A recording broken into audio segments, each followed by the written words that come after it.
नमस्कार दोस्तों, स्वागत करते हैं आप सभी का एकेडमिक क्लासेस सेंटर में। उम्मीद करते हैं कि आप सभी बहुत बढ़िया होंगे। आज हम आप लोगों के लिए लाए हैं पोइट्री सेक्शन के सभी लेखकों के नाम, टिप्स एवं ट्रिक्स से। उम्मीद करते हैं कि आप सभी को ये वीडियो पसंद आए। अगर आपने पार्ट 1 इस वीडियो का नहीं देखा है तो प्रोज सेक्शन के जितने भी चैप्टर हैं और उनके राइटर्स हैं उन सभी को मैंने टिप्स एंड ट्रिक्स से बताया है। इस वीडियो के डिस्क्रिप्शन में लिंक दिया गया है, वहाँ से जाकर आप उस वीडियो को देख सकते हैं। तो ये है पार्ट 2 और इसमें पोएट्री सेक्शन में जितने भी पोएम हैं उन सभी के पोएट के नाम हम टिप्स एंड ट्रिक्स से याद करेंगे। टिप्स एंड ट्रिक का मतलब कि ये उन लोगों के लिए काम आने वाला है, यानी उन लोगों के लिए यूजफुल साबित होगा जो कि पहले से याद कर चुके हैं लेकिन कभी कभी अचानक पूछ देने पर कंफ्यूज हो जाते हैं। तो वैसे में अगर उनके दिमाग में थोड़ा सा भी पॉइंट क्लिक करेगा तो वे तुरंत बता सकते हैं। तो चलिए बिना टाइम वेस्ट किए स्टार्ट करते हैं।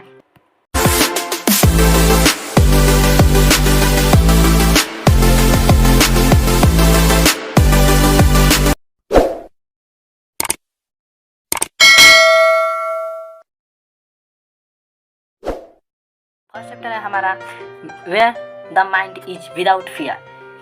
इसमें वर्ड है एक फियर। फियर मतलब डर, और यहाँ पर इसको लिखे हैं रविंद्रनाथ टैगोर।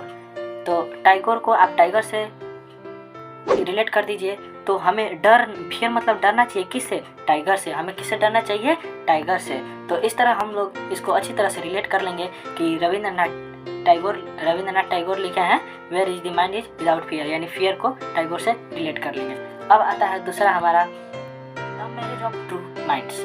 यहाँ पर मैरिज का मतलब होता है शादी, यानी किसी का भी शादी का बात किया जाए तो माइंड से। इसके लेखक, इसके पोएट्स कौन है? William Shakespeare. ये इसमें वर्ड है एक शेक्सपियर, यानी शेक मतलब क्या? हिलना। तो किसी की भी शादी की बात किया जाता है उसका दिमाग हिल जाता है। किसी की भी अगर शादी का बात किया जाए तो उसका दिमाग हिल जाता है। तो इसे हम लोग इजीली रिलेट कर लेंगे कि the marriage of true minds के लेखक हैं विलियम शेक्सपियर। अब अगला चैप्टर आता है द चिमनी स्वीपर, यानी चिमनी के ऊपर क्या होता है? होल होता है, उसमें से क्या निकलता है? धुआं। तो धुआं कैसा होता है? काला। वो तो इसके लेखक हैं विलियम ब्लैक मतलब काला। चिमनी से धुआं कैसा निकलता है? काला। तो इस तरह से आप इजीली टू रिलेट करके याद कर सकते हैं। फिर हमारा अगला चैप्टर है चैप्टर नंबर 4। तो चैप्टर नंबर 4 है stopping by woods on a snowy evening. ठीक है, इसमें एक वर्ड है वुड्स। इसके पोएट्स हैं रॉबर्ट फ्रॉस्ट।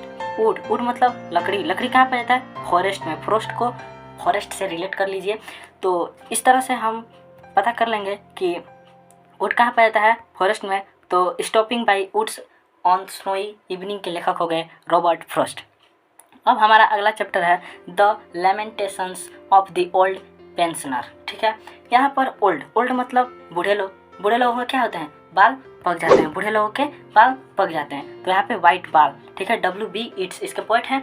तो इसमें है WB यानी वाइट बाल। वाइट बाल किसके होते हैं? बूढ़े लोगों के।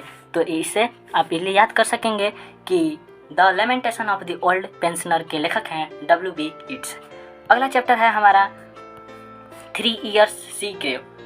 इसके पोएट्स हैं विलियम वर्ड्सवर्थ। ठीक है, तो यहाँ पर मतलब ग्रीव मतलब यहाँ पर ग्रीव का मतलब होता है, यहाँ पर ग्रीव का अर्थ है डेवलपमेंट, यानी डेवलपमेंट बहुत तेज़ी से डेवलपमेंट हुआ है तब उसका 3 साल में विकास हुआ है। नहीं तो किसी को सक्सेस बनने में 10 साल 20 साल तक का समय लगता है। तो वह क्या है? वैसे लोग क्या होते हैं? स्वार्थ होते हैं। ठीक है, स्वार्थ लोग जल्दी सक्सेस होते हैं क्योंकि वे खुद से मतलब रखते हैं और खुद को काबिल बनाना चाहते हैं। ठीक है, तो इसीलिए बड़े लोग कहें कि कभी कभी हमें स्वार्थ बनना भी जरूरी हो जाता है। तो यहाँ पर 3 Years सी ग्रेव के लेखक हो गए विलियम वर्ड्सवर्थ। ठीक है, तो अगला हमारा चैप्टर है चैप्टर नंबर 7 विलेज सॉन्ग का नाम सुनते हमारे माइंड में सारेगामापा द निशा का जाप जरूर रहना चाहिए। तो यहाँ पर हम लोग सारेगामा में सा पहले आता है, फिर उसके बाद आता है अंत में नी। तो सा नी आ गया। तो यहाँ पर भी सरोजनी नायडू के नेम में पहले स आता है फिर नी आता है। ठीक है, तो इस तरह से हम लोग इजीली याद कर सकते हैं कि विलेज सॉन्ग के जो पोएट्स हैं वे सरोजनी नायडू हैं। तो इस तरह से हम इनका नाम इजीली याद कर सकेंगे। तो अगला हमारा चैप्टर है फॉलोअर का नाम लेते ही इंस्टाग्राम, ट्विटर, टेलीग्राम बहुत सारी चीज़ें आती रहती हैं फॉलोअर्स के नाम लेते ही। ठीक है, तो फॉलोअर, तो आप किसको फॉलो करते हैं? आप इंस्टा पर किसको फॉलो कर सकते हैं? जो देखने में सुंदर हो, मस्त हो, तो आप उसको फॉलो कर लेते हैं। तो इसके लेखक हैं सीमस हीने। फॉलोअर के पॉइंट्स हैं सीमस हीने, यानी आप किसको फॉलो कर लेते हैं, जो सुंदर और मस्त हो। ठीक है, अब हमारा अगला चैप्टर आता है chapter number 9, voice of the unwanted girl यानी लड़कियों की आवाज़ कैसी होती है, सुंदर होती है। कानों में जब जाता है तो सुरीली आवाज़ जाता है। कैसी आवाज़ जाता है, सुरीली जाता है। आवाज़ कैसी जाती है, सुरीली जाती है। तो यहाँ पे सु जाता है यानी सुरीली जाती है। तो इसके पोएट्स हो गए सुजाता भट्ट, यानी voice of the unwanted girl के पोएट्स हैं सुजाता भट्ट। अब हमारा लास्ट चैप्टर है साउथ दिल्ली मर्डर मतलब कत्ल करना। कत्ल अगर आप मर्डर करते हैं तो आपका खैर नहीं, क्योंकि ये अब राजतंत्र नहीं चल रहा है, लोकतंत्र। यहाँ पर सभी लोग जागरूक हो चुके हैं। ठीक है, तो यहाँ पर अगर आप मर्डर करते हैं तो आपका खैर नहीं।